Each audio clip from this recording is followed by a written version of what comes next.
नमस्कार। आज हम देख रहे हैं मेल रॉबिन्स और सोया रॉबिन्स की किताब द लेट देम थियरी।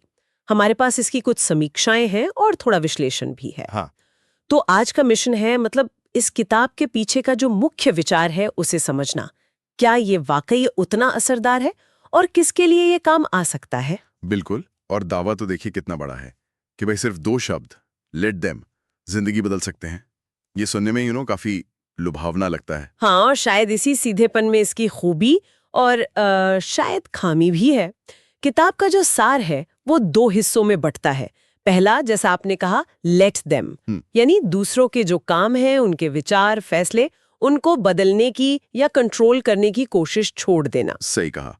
और दूसरा हिस्सा जो अक्सर थोड़ा कम हाईलाइट होता है वो है लेट मी, मतलब अपना ध्यान अपने फैसलों पर, अपनी हदों पर और अपनी कह सकते हैं मानसिक शांति पर लगाना। अच्छा। आगे ये है कि भाई अपनी जो लिमिटेड एनर्जी है वो उन चीजों पर क्यों खर्च करें जो हमारे बस में ही नहीं है। ये सुनने में तो बिल्कुल लॉजिकल लगता है, पर मनोवैज्ञानिक तौर पर इसका असर क्या होता है? क्या बस ये कह देना कि उन्हें करने दो जो वो कर रहे हैं, काफी है? देखिए, इसका एक गहरा मनोवैज्ञानिक बेस है। ये थ्योरी हमें याद दिलाती है कि हमारा जो नियंत्रण है वो असल में सिर्फ हमारी अपनी प्रतिक्रियाओं और सोच पर है। हम्म। जब हम वो जिद छोड़ देते हैं कि भारी हालात या दूसरों के बर्ताव को बदलेंगे जो हम वैसे भी नहीं बदल सकते, तो एक तरह की आजादी महसूस होती है। अच्छा। ये कुछ स्टोइक फिलॉसफी जैसा है। भाई पहचानो कि तुम्हारे कंट्रोल में क्या है। इससे चिंता, फ्रस्ट्रेशन ये सब कम हो सकता है। समझ गई। तो ये सिर्फ एक सोचने का तरीका नहीं है, बल्कि इसे असल जिंदगी में मतलब प्रैक्टिकल तरीके से लागू करने के भी रास्ते बताए गए हैं। हाँ हाँ, किताब इसी पर जोर देती है कि रिश्तों में, ऑफिस में, परिवार में, दोस्तों के साथ इसे कैसे इस्तेमाल करें। कोई उदाहरण? हाँ, जैसे मान लीजिए कोई सहकर्मी है, आपकी सलाह नहीं मान रहा, या कोई रिश्तेदार है, आपकी उम्मीदों पर खरा नहीं उतर रहा, तो बस लेट देम, उन्हें करने दीजिए जो वो कर रहे हैं। लेकिन यहीं पर एक सवाल उठता है, क्या ये हमेशा प्रैक्टिकल है? क्या ये लेट देम वाला रवैया कभी-कभी मतलब उदासीनता या जिम्मेदारी से भागना नहीं बन जाता, खासकर करीबी रिश्तों में? ये बहुत बहुत अहम सवाल है और यहीं इस सिद्धांत की एक सीमा भी दिखती है। किताब ये कहती है कि लेट देम का मतलब ये नहीं कि आप परवाह करना छोड़ दें, अच्छा। बल्कि ये कि आप नतीजे को, आउटकम को कंट्रोल करने की कोशिश छोड़ दें। जब आप ऐसा करते हैं तो आप असल में एक इमोशनल बाउंड्री, एक भावनात्मक सीमा बना रहे होते हैं। आप एक तरह से कह रहे हैं कि ठीक है, ये तुम्हारी चॉइस है, मैं इसका सम्मान करता हूं, लेकिन इसके नतीजों के लिए मैं जिम्मेदार नहीं हूं। तो ये बाउंड्री सेट करने का एक तरीका हुआ। इस पर लोगों की प्रतिक्रिया कैसी रही है? क्या इसे अपनाने वालों को वाकई फायदा हुआ? प्रतिक्रियाएं देखिए मिली-जुली हैं। काफ़ी सारे थेरेपिस्ट और पाठक मानते हैं कि ये तनाव कम करने और सीमाएं बनाने का एक बहुत ही सरल और शक्तिशाली तरीका है। हाँ। कुछ लोगों ने तो इसे वाकई लाइफ चेंजिंग कहा है, खासकर वो लोग जो हमेशा दूसरों को खुश करने के चक्कर में दबे रहते हैं।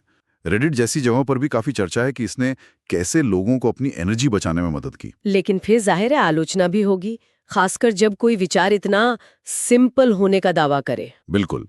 और सबसे बड़ी आलोचना यही है कि ये सिद्धांत जरूरत से ज्यादा सरल है। आलोचक कहते हैं कि जो जटिल मानवीय रिश्ते होते हैं या गंभीर परिस्थितियां होती हैं, जैसे कोई मानसिक स्वास्थ्य का संकट हो या कोई दुर्व्यवहार की स्थिति हो, वहां शायद ये अपर्याप्त हो।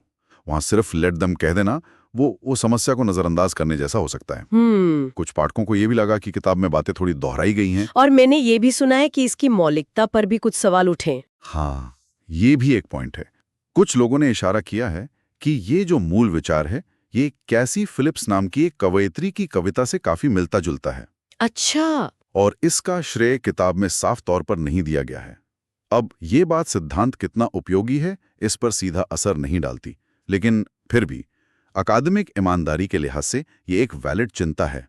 तो अगर हम सब कुछ समेटें तो तस्वीर क्या बनती है?